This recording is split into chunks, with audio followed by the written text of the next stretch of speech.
Thanks for joining us again for another Unmuted.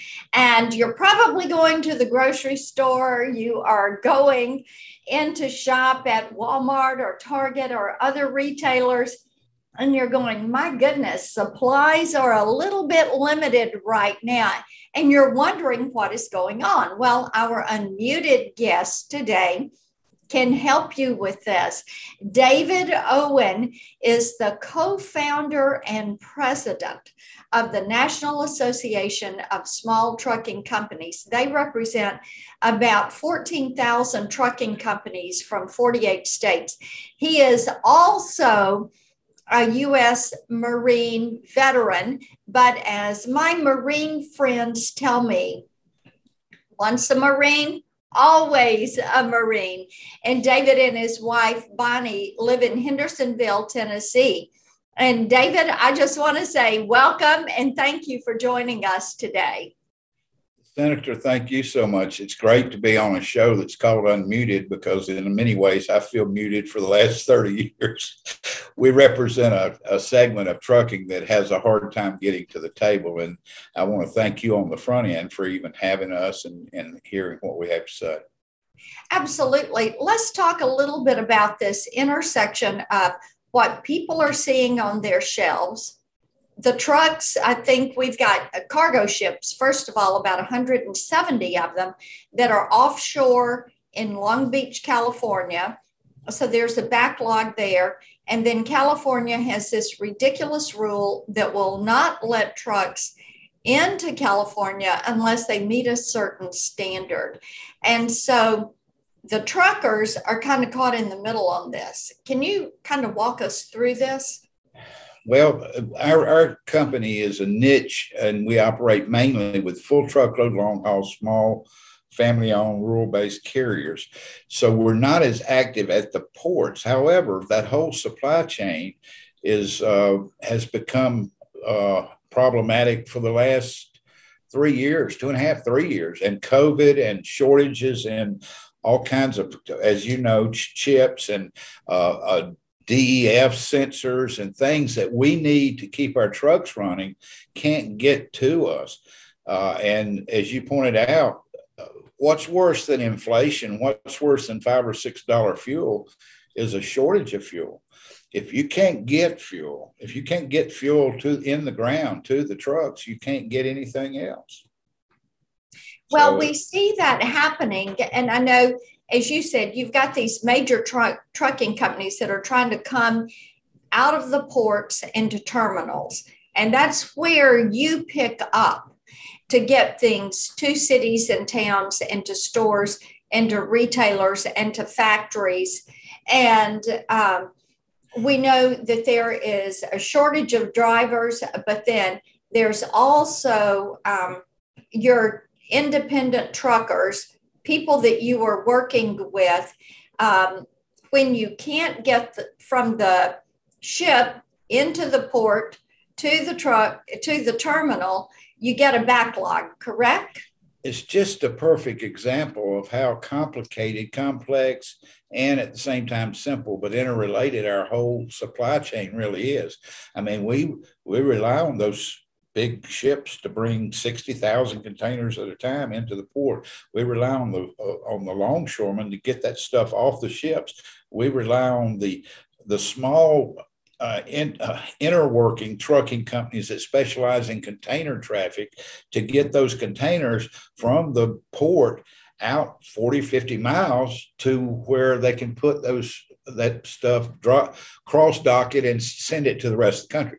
So any disruption at any level is disastrous. And, it just brings to a point how vulnerable we are. Yeah, and you one hiccup in that chain and everybody else, everything's right. And apart. See, that's what I think that many times those of us who are looking at the end result, which is less product on the shelf, we don't realize those inner workings. Now, you mentioned fuel and fuel cost. What are your members seeing there?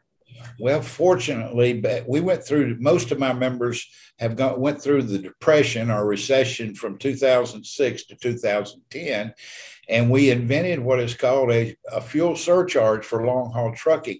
So it's not so much the price of diesel fuel to our trucks, it's the supply of diesel fuel to our trucks. And of course, when it's in short supply, the price is going to go up. But we can deal with that. What we can't deal with is not being able to get it. And the other thing that people don't, outside of the transportation industry, don't understand is that we're a just in time industry. Everything's got to work within a cycle. If you can't get the load off, for instance, and the truck has to wait 5 hours, 8 hours, 10 hours, everything down the road falls apart. Got it. And talk a little bit about the vaccine mandate. I have heard from friends of mine who are in the trucking industry about their concerns over the vaccine mandate. Well, it's one of these examples of what I think is an unconstitutional or a very draconian measure on the part of the federal government. And it will impact, when they first called us about it, they said, well, this won't impact you. Your guys are not 100 employees and so on. I said, what are you talking about? Our one guy owner operators call on companies every day and haul the freight for guys with thousands of employees. So yes, it's a horrible situation. I don't think it's going to come to fruition with people like you making sure of that. Well, we're doing our best, let me tell you, because I think you all are looking at this supply chain issue as something that's going to take a little while to be resolved, and all of these others, the fuel shortage issue, the vaccine mandate issue. It's going to take a while to resolve all this, right? Yes, and I would like to say something about whether it's real, imagined, or not, the driver shortage. Unfortunately, this supply chain interruption, although it's not our fault, not trucking, not transportation's fault, we're going to be blamed with it. And they're going to shove it down. The driver shortage is going to be the big boogaboo in the room, which is not true at all. What's true about trucking is driver turnover in large carriers, over 100% turnover with anybody over 500 trucks.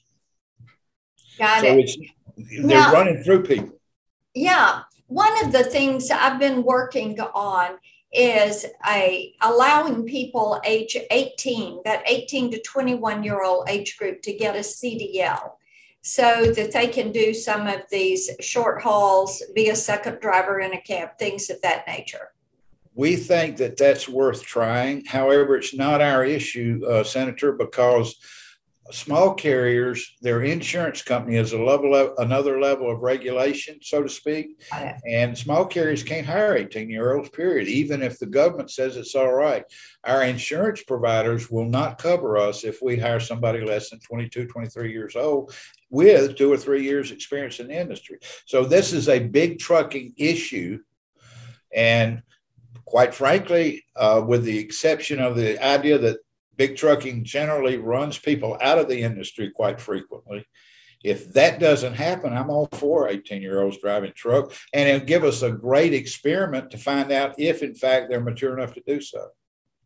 There you go. Well, you can hear more from David Owen and more about the supply chain crisis if you're following him at NAST. That's the National Association of Small Truck Companies. NAST-C tweets. It's impossible to pronounce, and it's the worst acronym in America. NASTC.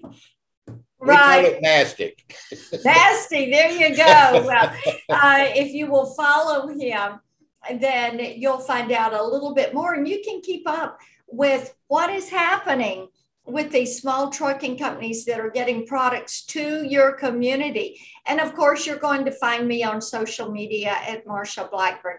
Thank you for joining us today. Oh, thank you so much, Senator, for having us. We're available anytime you want to talk. You got it. Take care. Bye-bye now. Take care.